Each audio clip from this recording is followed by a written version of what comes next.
Jesse Love picks up the win in Daytona, but the Ford drivers might be in trouble with how everything played out in that last restart. And Dover this weekend means that things are going to get a little monstrous. High, push him, checker flag, hell yeah! Woo! One hell of a job, man, one hell of a job. Woo! Yeah! Xfinity Series champion right here. Nice work, Mod. Hell yeah, guys! That's awesome! Let's drink the beer. What do you think, Cole? I'm fucking ready. I know. I'm a little late on the pit pass, coming out a day late to be specific. I'm sorry, there was just too much to talk about with the IndyCar stuff, and it doesn't belong here in the pit pass. So welcome on in to the pit pass, your personal pass for everything in the NASCAR Xfinity Series. I'm Alan Bailey, lots to talk about today. Let's just jump right on into it. But before we do, mash that subscribe button so that you do not miss a video. And of course, log on to arnrace.com for the latest motorsports news. ARN, the Motorsports Authority. Let's go ahead and start with this. Jesse Love getting it done. I know. I've been saying for weeks how this is the guy that you got to keep an eye on. He's very young. He's got a lot of raw talent. I think he's got a great head on his shoulders, and I really do think he will be a future NASCAR Cup Series champ. The question is who does he sign with, honestly, because I don't see him sticking at RCR that much longer. I think it would be incredibly ironic if he ends up at a third 2311 car. I'm just saying, but who knows? We'll have to see where this kid ends up, but right now, he has locked himself in with this win out at Talladega into the 2024 NASCAR Xfinity Series playoffs, and this is a huge burden off of him. It means that this organization can go out there and try things, and now with both of their drivers having locked in the RCR camp, it means that they truly have nothing to lose between now and the postseason starting. They could just go out there and go for wins left and right, and oh, that's a dangerous prospect for this organization because now nothing matters. It's all fun and gravy until essentially September when the playoffs start. So yeah, go out there, have a fun summer, learn some stuff, and really gear yourself, get ready. And even Jesse Love, he was on Door Bumper Clear this week, and he was talking about how he feels like he's going to be playoff ready by the time the playoffs start, and he's still figuring things out. But I feel like this kid has a lot of confidence in himself and in a positive way. And I don't know, I got a feeling about this guy. Keep an eye on him because he could be Final Four material. Now, there was a couple of very cool moments. Congrats to Anthony Alfredo coming home third in the race. He moves up to 13th in the point standings, only 5 points outside of the cutoff. This is a guy who's just quietly had a phenomenal weekend. Third in the Xfinity race, sixth in the Cup Series race for Beard Motorsports. Fast pasta, man, living up to his name. I feel like this guy just really needs to have a consistent year, and he's having that right now, and we're finally starting to see what this guy can do. I think that he also has the potential of being a serious playoff contender, but the organization he's with is not the best. Let's just say they're not the well-funded organization, the well-oiled machine, like some of the Cup Series affiliated Xfinity teams. But you know what? They're doing really well with what they have, and I'm enjoying the hell out of keeping an eye on them.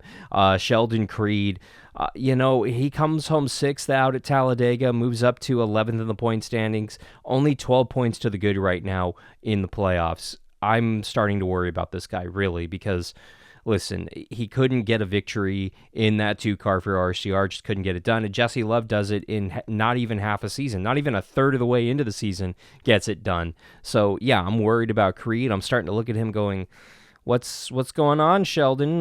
You had all the potential in the world and you're not living up to it. But you know what? Sixth is pretty darn respectable as well. And who knows, one single victory could change all that, and it could come this weekend at Dover. Now, Haley Deegan, I know all of you sexist pigs in the comment love to roast her, and go ahead, roast her. I'm sure you're going to figure out a way to. 12th out of Talladega, her best career finish in the NASCAR Xfinity Series. Keep in mind, she is a rookie, not even 1/3 of the way through her first rookie season with an frankly underfunded race team that doesn't get the best resources out of Ford. Listen, she had a legitimate shot to win this race, and for some reason the 98 decided, you know what, I'm going to go ahead and not push my Ford teammate. I'm going to go ahead and try to win it all myself, even though I don't have the momentum. I'm going to hang Haley out to dry, and that's what happened. And maybe that's him seeing that she's a rookie and going, nope, I'm not going to try that. Maybe that's him going, I want the win. Nope, not for you. But manufacturers want their teams to all work together to put their cars in victory lane, and that's something that the 98 and Herbst didn't do with Haley Deegan, and I'm sure he's catching crap for it this week, as he should. But Haley did a really good job. She kept her nose clean, and she came home 12th. That's really respectable, and hopefully she can build on this for the rest of the season. And of course, everyone's favorite, SVG. Didn't exactly have the weekend everybody wanted. Finished 22nd out there, out at Talladega, 15th in the point standings, 30 points outside of the playoffs right now. He's got work to do, but he's with an organization that is presenting a challenge, so I don't know. I think he's barely going to make the playoffs. I think his team will be the reason that he doesn't go far in the playoffs, but I could be wrong. Let me know what you think in the comments down below. And heading into Dover this weekend, we do have some different sponsor news. Ooh, let's look at some of these cool paint schemes for this weekend. You have Synergy Modular partnering with Sam Hunt Racing for 5 races in this beautiful number 26 car. I like this car a lot. This is a really good-looking car. Corey Heim scheduled to race in this number 26. First race for this sponsor team combo is this weekend out at Dover. You also have Nothing Fancy Co. sponsoring Austin Hill at Dover this weekend. Good-looking paint scheme, but again, I'm partial to the black and the red and the white. I'd like to see a little bit more red, less white, but this is still a really clean-looking car, very good-looking car for at least a one-off. Who knows, it might translate into something more over at RCR, but this one might actually take the cake. MLE Crew is going to be on Parker Kligerman's car this weekend at Dover. It's MLE freaking Crew, Dogs of War on the side of this thing. This looks awesome, honestly. I really do like this one a lot. This is a very cool motif. It's cool that the band members are on there as well. Also want to give a mention to the fact that Carson Quaffle going to be making his second series start for Junior Motorsports in the number 88 this weekend, this time with a different paint scheme on the car that looks a little similar to what he ran last time. This will be a really interesting test. This is not a short track where he's used to. This is a bigger track. Will he be able to hang on at the Monster Mile?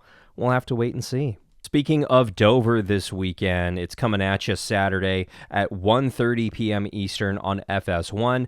As far as picks, listen, it's going to be very, very, very hard to not pick a Joe Gibbs Racing Toyota. They're kind of the team to beat right now in the Xfinity Series. Yes, Jesse Love and RCR got it done at Dega, but they're kind of plate specialists, so doesn't surprise me there. I'm keeping an eye on Creed this weekend, honestly, because if he goes out there and he has a pretty decent run, he could get it done. He could end up in victory lane, or he could flounder. I don't know. This is a very tough racetrack, very fine line, and it does lend itself towards the dirt track drivers. I don't know. This is going to be an interesting one for sure. Let me know who you are keeping an eye on in the comments down below. So we had heard reports that the bus stop at Watkins Glen was getting a repave, and Connor Zillage tweeted out this photo earlier this week about it. And the consensus is that this ruined a pretty epic turn. Even Parker Kligerman here kind of joined in saying, "Oh no, Watkins Glen, what have you done?" And I myself also had this initial reaction, and then Kyle Larson clued us into something by tweeting this out. My mouthpiece data from last year through the bus stop. Something needed to be done. What was there before was not safe for the brain. Hopefully, this helps.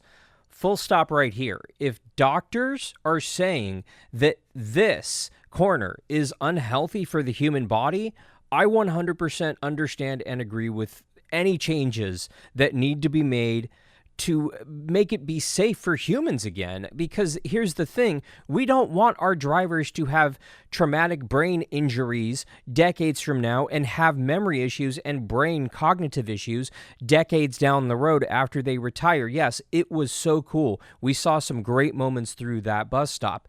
But I don't think that those moments are gone. I just think that they're just going to look a little different, and sacrificing a little bit of change for the safety of human beings and drivers is okay with me. And it seems like it's okay with the drivers as well, because Parker Kligerman tweeted out, good to know. I had heard that, but I wasn't sure. Thanks for the info, man. If the drivers themselves are okay with these changes, then I, as a fan and as a reporter and a spectator, am 100% with them. I will always stand with the drivers on safety issues, period. So I'm going to take a step back before I go on a rant and tirade and get demonetized. So for the Pit Pass, I'm Alan Bailey. We'll see you at the track.